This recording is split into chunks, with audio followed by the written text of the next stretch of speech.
ഇന്ത്യക്കെതിരെയുള്ള വിദ്വേഷ പ്രസംഗങ്ങളിലൂടെയും ഭീകരർക്ക് ഫണ്ട് സ്വരൂപിക്കുന്നതിലൂടെയും കുപ്രസിദ്ധനായ ആമിർ ഹംസയ്ക്ക് നേരെ വെടിയുതിർത്ത് അജ്ഞാതർ. ഒരിടവേളയ്ക്ക് ശേഷം ഇന്ത്യയുടെ ഉറക്കം കെടുത്തിയ ഭീകരവാദികൾ പാകിസ്ഥാനിലെ തെരുവുകളിൽ അജ്ഞാതരാൽ വേട്ടയാടപ്പെടുന്നത് തുടരുകയാണ്. നിരോധിത ഭീകര സംഘടനയായ ലഷ്കർ-ഇ-തോബയുടെ സ്ഥാപക നേതാക്കളിൽ പ്രമുഖനും ഹഫീസ് സയ്യിദിന്റെ വിശ്വസ്തനുമായ അമീർ ഹംസയ്ക്ക് ലാഹോറിലെ ഒരു വാർത്താ ചാനൽ ഓഫീസിന് പുറത്തുവച്ചാണ് ബൈക്കിലെത്തിയ അജ്ഞാതരായ അക്രമികൾ തുരുതുര വെടിയുതിർത്തത്. ഹഫീസ് സയ്യിദിന് ശേഷം ലഷ്കർ-ഇ-തോബയിലെ രണ്ടാമത്തെ ഏറ്റവും പ്രധാനപ്പെട്ട വ്യക്തിയായി അദ്ദേഹം വ്യാപകമായി വിശേഷിപ്പിക്കപ്പെടുന്നുണ്ട്. കൂടാതെ ഗ്രൂപ്പിന്റെ തീവ്രവാദ പ്രത്യയശാസ്ത്രവും പ്രചാരണവും രൂപപ്പെടുത്തുന്നതിൽ അദ്ദേഹം വഹിച്ച പങ്ക് പേരുകേട്ടതാണ്. 1959 മെയ് 10 പാകിസ്ഥാനിലെ പഞ്ചാബ് പ്രവിശ്യയിലെ ഗുജ്റൻവാലിൽ ജനിച്ച ഹംസ അഫ്ഗാൻ ജിഹാദിൽ പങ്കെടുത്തതിനാൽ പലപ്പോഴും അഫ്ഗാൻ മുജാഹിദീൻ വെറ്ററൻ എന്നാണ് അറിയപ്പെടുന്നത്. ശരീരത്തിൽ ഒന്നിലധികം വെടിയുണ്ടകളേറ്റ ഇയാളെ ഉടൻ തന്നെ സമീപത്തെ ആശുപത്രിയിൽ പ്രവേശിപ്പിച്ചു. എങ്കിലും നില അതീവ ഗുരുതരമായി തുടരുകയാണെന്നാണ് പുറത്തുവരുന്ന റിപ്പോർട്ടുകൾ. കടുത്ത സുരക്ഷാ വലയത്തിനുള്ളിലാണ് ഇയാൾ ഇപ്പോൾ ചികിത്സയിൽ കഴിയുന്നത് എന്നാണ് റിപ്പോർട്ടുകൾ. ഹഫീസ് സയ്യിദിനൊപ്പം ലഷ്കർ-ഇ-തോയ്ബ കെട്ടിപ്പടുക്കുന്നതിൽ നിർണായക പങ്ക് വഹിച്ച ഹംസ ഇന്ത്യയിൽ നടന്ന നിരവധി ഭീകര ആക്രമണങ്ങളുടെ സൂത്രധാരന്മാരിൽ ഒരാളായിരുന്നു.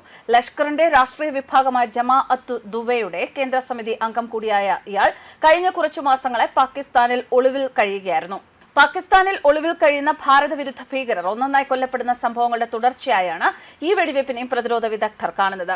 പാകിസ്ഥാനിലെ അജ്ഞാതരായ തോക്കുധാരികളുടെ പട്ടികയിലേക്ക് ഇപ്പോൾ അമീർ ഹംസയുടെ പേരും ചേർക്കപ്പെട്ടിരിക്കുകയാണ്. ഇന്ത്യയുടെ മോസ്റ്റ് വാണ്ടഡ് പട്ടികയിലുള്ള ഭീകരർ ഒന്നിന് പിറകെ ഒന്നായി ഇല്ലാതാകുന്നത് പാക് ഭരണകൂടത്തെയും ISIയെയും വല്ലാതെ ആശങ്കയിലാക്കുന്നു എന്നാണ് വിവരങ്ങൾ. ഹംസയ്ക്ക് നേരെയുള്ള ആക്രമണത്തിന്റെ ഉത്തരവാദിത്തം ഇതുവരെ ആരും ഏറ്റെടുത്തിട്ടില്ല. അന്വേഷണം തുടരുകയാണെന്ന് ലാഹോർ പോലീസ് അറിയിച്ചു. അഫ്ഗാൻ മുജാഹിദീനിലെ ഒരു പരിചയ സമ്പന്നനാണ് അമീർ ഹംസ.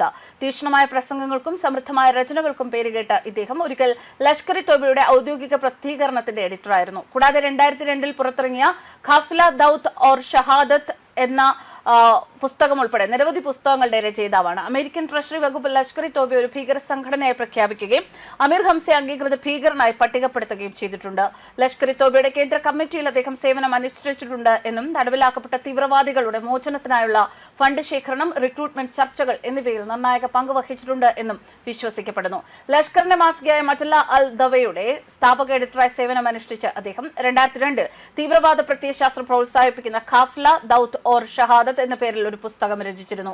2018 ലഷ്കർ അനുബന്ധ ചാരിറ്റി സംഘടനകളായ ജമാഅത്ത് ഉദ്വ, ഫലാഹി ഇൻസാനിയത്ത് ഫൗണ്ടേഷൻ എന്നിവയ്ക്കെതിരെ പാകിസ്ഥാൻ അധികാരികൾ സാമ്പത്തിക നടപടികൾ സ്വീകരിച്ചതിനെ തുടർന്ന് ഹംസ ലഷ്കറിൽ നിന്ന് അകന്നു.